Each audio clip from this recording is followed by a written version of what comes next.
Hello, everyone. So, recently the FNAF movie came out. Not so recent now, but I wanted to make a video of my thoughts and review on the movie. Says I did one for the first movie as well. And I got to watch this movie 2 times in theaters. And I think the movie is pretty good. Probably better than the first one. First thing I liked about the movie was how the suits are identical to the FNAF 2 animatronics. They are great, and they looked great in the movie as well. The puppet was definitely one of the best animatronics in the movie, if not the best, with how creepy they acted and how they moved around. I really think they were probably one of the best parts of this movie. I was even lucky enough to get one of these FNAF popcorn buckets, one of the last ones at my local movie theater. I think the popcorn bucket is pretty good. It doesn't light up exactly like how it is on the trailers or the ad for the popcorn bucket, but it is pretty good. This movie had two really good kill scenes inside of it. One with the mini puppets underwater tearing up the guy like piranhas, and second being the Mangle attacking one of those Ghostbusters and their body parts falling from the ceiling. I think those were both pretty good, and I would have liked to see more of kills like that inside of this movie. I liked how the first movie, Mike Smith was the protagonist, and it seemed like Vanessa was really the protagonist of this movie, and the main focus, and her relationship with her brother Michael and William. And yes, we were introduced to Michael Afton inside of the movies. Michael Afton in this movie is heavily manipulated by William, wanting to continue William's legacy. Uh, and we can even see through the acting that Michael is really a scaredy cat, basically. He sent those Ghostbusters into the pizzeria knowing that they would eventually encounter the puppet, because if he did it, he would have got attacked by the toy animatronics or the puppet.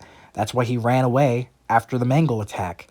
And when Vanessa decided not to join Michael, Michael acted like he didn't care, but you could see by how he acted and sounded that he was deeply hurt by it. And I think that he's going to have some big parts in the upcoming movies. Unlike the games, Mike Smith and Michael Afton are two separate characters in the movies. And I'm not the only one to notice this, but having these two characters split up, and they split up game Michael Afton's personality too, with Mike Smith being the caring and remorseful side of Michael Afton, but also hot-headed in his teenage years, while Michael Afton is the manipulated and looking for validation side of Michael Afton, like from the games.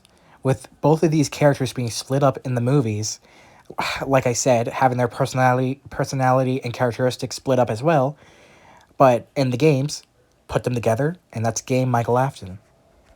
Now I'm going to talk about some of my dislikes.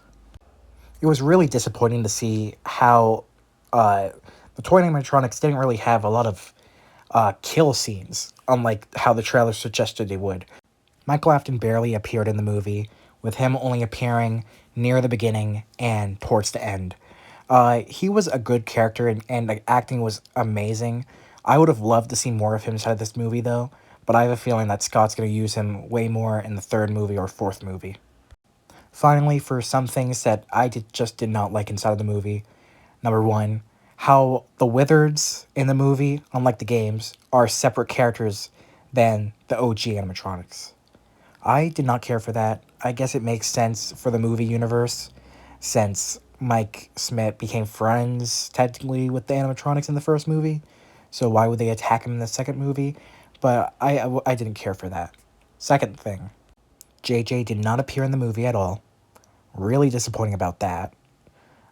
Especially since U2's for the movie is making JJ merch, a plushie, but they don't even appear in the movie for some reason. So I don't understand that. Maybe they're going to appear in the third movie, I guess? Third thing, Chica only takes off her beak on one scene. That was really, really disappointing. If they wanted to go more into the scare factor, maybe have her beak off more than one scene. Fourth thing, I don't care how Scott made the FNAF 2 location inside of the movies, the original location inside of the movies, unlike the games, where the toy location is after the original Freddy's.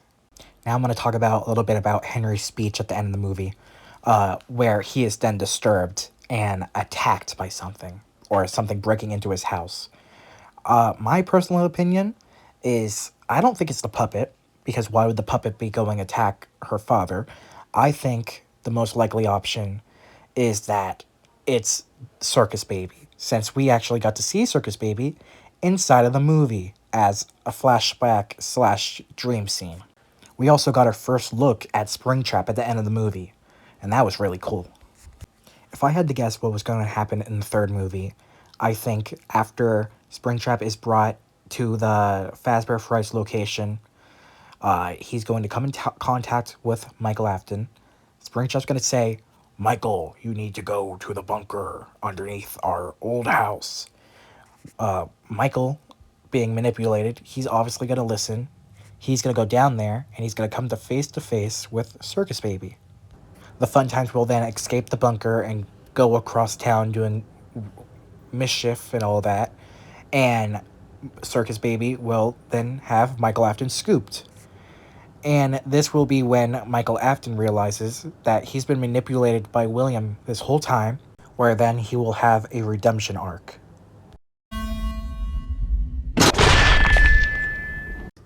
Finally, please, Scott Cawthon and Behavior, please bring Game Michael Afton into Dead by Daylight.